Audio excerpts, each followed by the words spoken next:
I'm Webb. This is Ditz, our Smopius pulcher. I call her Ditz because she's a Panama blonde. You get it? Anyway, this is a Zazzy grow tent. We're going to be working on getting this set up for the Savannah monitors today. I'm going to show you a few tips and tricks along the way of how you can monitor proof this to where they're not getting out, and we're just going to go through how I would set one up.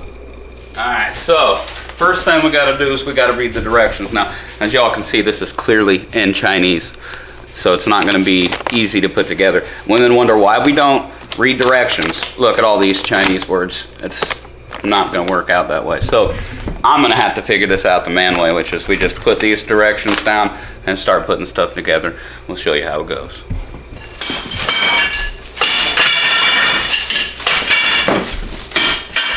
2,000 years later. Alright, so now I have painstakingly figured this out. It's been about 3 hours. But here we are, we got the frame.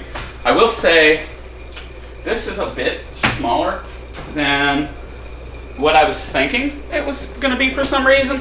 But also, one of the things to think about is I'm not leaving this the way that it is right now. This is the way it was advertised to come. The way that we are going to set this up is going to be like this. So the enclosure is actually going to be set up like this, which looks a lot more appropriate now. So, we're not going to get the Savannah monitors in this thing tonight. I'm just setting it up. I'm showing you guys some of the things that I would look out for as I'm setting it up with the vent openings and things like that. Next step is the hardest step, guys. We have to take this tent right here.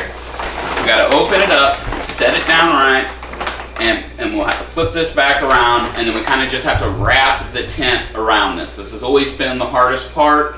Don't matter what size tent you're doing, this part right here can make you want to smoke a cigarette, and I don't even smoke. All right, so now we have it here on its side, right? You can see the basic outline of what the enclosure is going to be. We have a nifty window here, and I'll just leave that open because I'm going to want to be able to see them, obviously. So a lot of people, this is the downside to the grow tents for people, is they say, I want to be able to see my animal.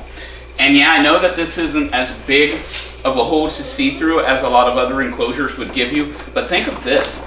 You're able to really control the airflow in here to make it to where you have perfect humidity to grow a variety of plants.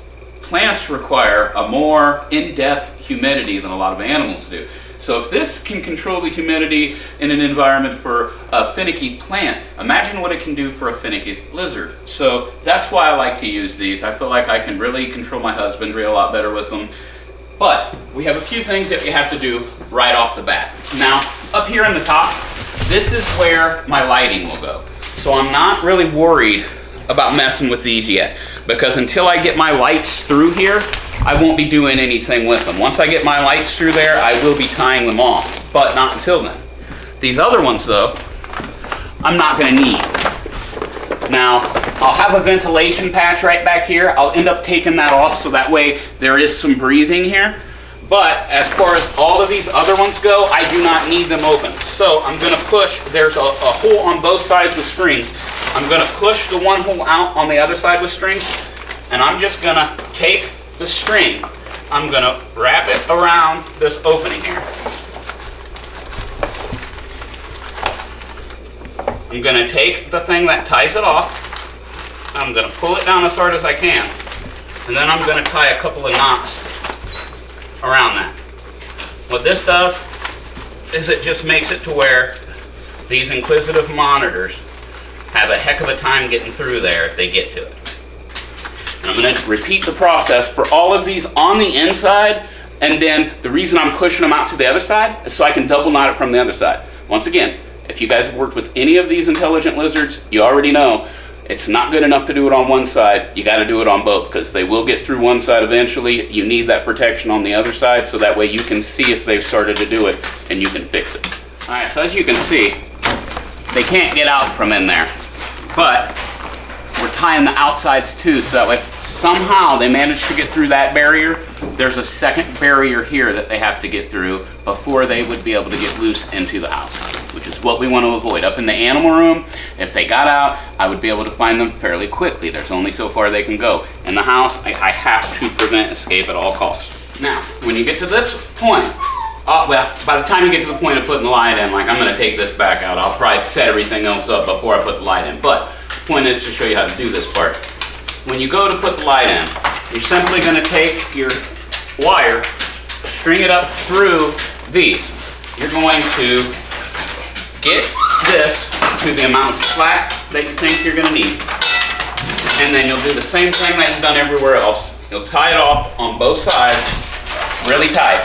That's going to help to hold your light in place, but that's not going to be all that you need to do to hold your light in place in these. And so this is part 1 of this video. In part 2, we will be setting the whole environment up. We will be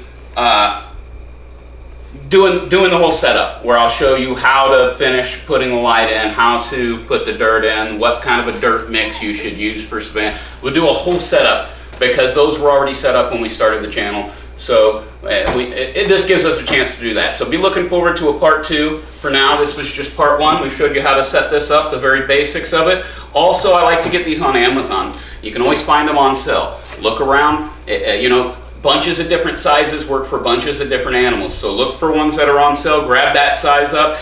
If you figure out it's not perfect for what you're using it for, size-wise, you can always throw something else in it and get you a different one, and then just keep getting the ones that are on sale. That's what I like to do.